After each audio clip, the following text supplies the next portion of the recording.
Hello, and welcome to my YouTube channel. Emma Reads Crime here, your fellow crime, thriller and mystery book lover. I decided to treat myself to 2 months of Kindle Unlimited because it was only 99p, so it was basically free. However, instead of going for the obvious Frida, John Mars, Lucinda Berry books, I wanted to use this 2 months to find some unique books. When it comes to reading on my Kindle, I am quite slow, but I did manage to read 6 books, which I'm going to talk to you about today.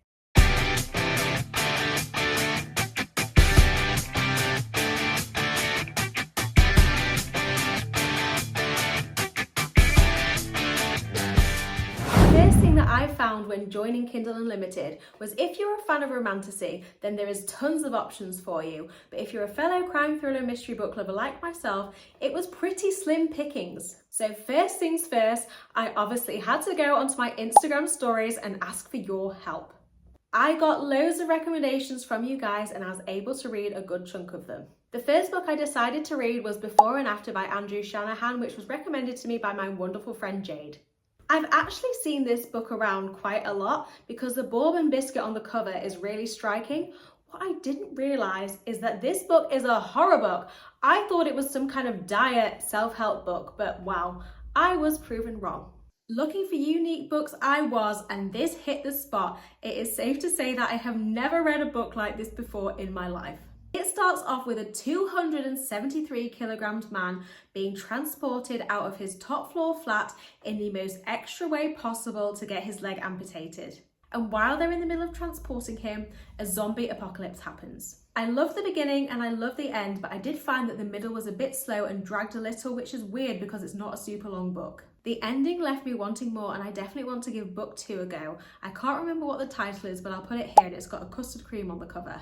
I ended up giving the book 3.5 stars out of 5, so I thought that was a pretty decent first Kindle Unlimited book. The second book I was not so lucky with, and that was Brother by Anya Alborn. Everybody raves about this book and I've had it on my radar for ages and I was absolutely buzzing when I saw that it was available on Kindle Unlimited. I think that this book is technically classed as a horror book, so I'm not doing very well with reading thrillers so far. Basically, this weird, twisted, messed up family, they live in the middle of nowhere and they've kidnapped a girl. It's super dark and super disturbing, and that's usually my bread and butter. However, I found that it was really slow paced and I was never excited to pick it up. And then about a quarter of the way through, this girl's granddad was molesting her and I just decided, you know what?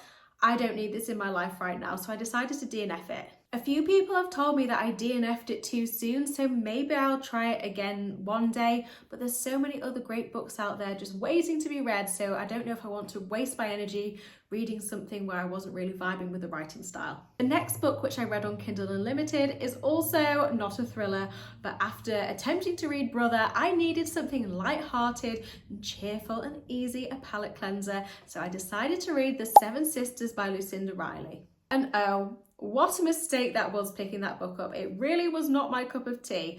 It's not the usual kind of thing I would go for, but the Goodreads reviews are insane, so I just really wanted to try it. It's a book series following a family where the father, Pa Salt, has adopted girls from all over the world. And after his passing, with his will, he leaves each of his daughters clues as to where they originally came from. So each book follows a different sibling, and book 1 follows the oldest sister, Maya, who I hated so much. I've said this multiple times in the past before, and I'm going to say it once more, but she was a pathetic wet lettuce. She was not my cup of tea whatsoever. If she was real, we wouldn't be friends. She would annoy me so much. I gave it 2.5 stars out of 5.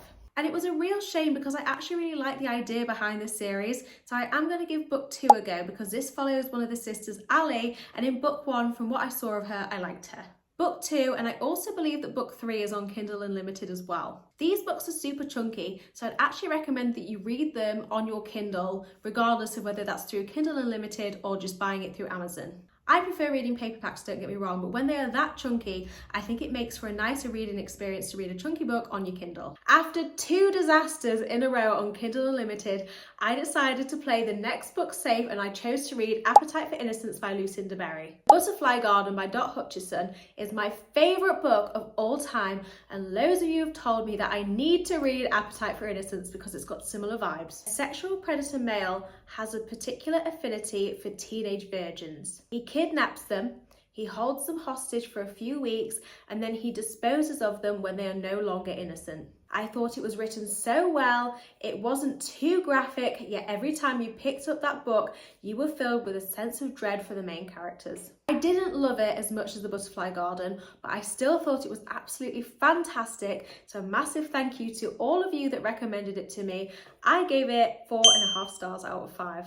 After reading Appetite for Innocence, I got sick, so I wanted to read something light and easy, but I didn't want to risk it on another romance book. I'd seen Michaela talking about Homicide at the Haunted House on her cozy mystery reading vlog, and I thought that that book would do the trick. Main character Olivia is going through a divorce, so she sets out to go and visit her brother when her car breaks down. She ends up staying in a town called Nightmare in Arizona, and she has to stay there for a couple of weeks while she waits for her car to be fixed. So she ends up getting a job at a haunted house. However, on her first day, she discovers a dead body. Unfortunately, I did find the first half of the book really slow paced and I didn't thoroughly enjoy it, but I don't know if that was because I just wasn't feeling great as opposed to it being an issue with the book. I much prefer the second half of the book, and I don't know if that's because the second half is better or if it was just because I was enjoying it more as I was getting better.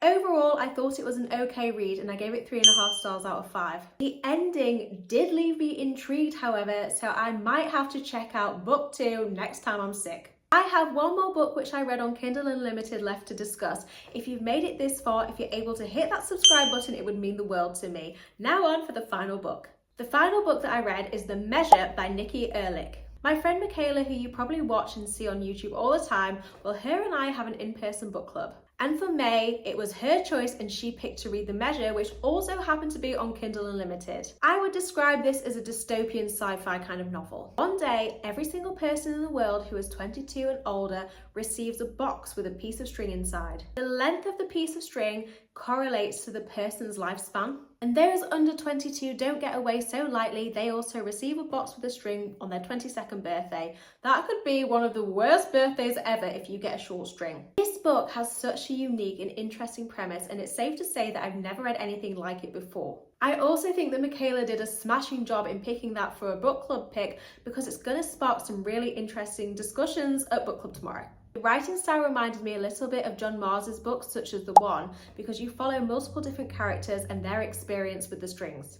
I thought the first half was absolutely fantastic, but towards the second half it does get a little political. This might just be me picking at split ends, but I personally wanted to know who was responsible for these strings. The book touches on it at the beginning and then it's just never mentioned again, and I just found that a bit annoying. Overall though, I thought it was a great book and I gave it 4 stars out of 5, so I feel like I ended my 2 months of Kindle Unlimited on a high. I am going to cancel my Kindle Unlimited membership now because my Kindle TBR is wild. It was nice to have Kindle Unlimited for a couple of months because it is nice to have a big selection of different books to try, including ones of different genres that you might not usually pick up, so I am definitely going to treat myself again in a few months. Thank you so much for taking your time to watch this video and for listening to me waffle on about books. If you could let me know what you think in the comments, that would be amazing. Thank you. Bye.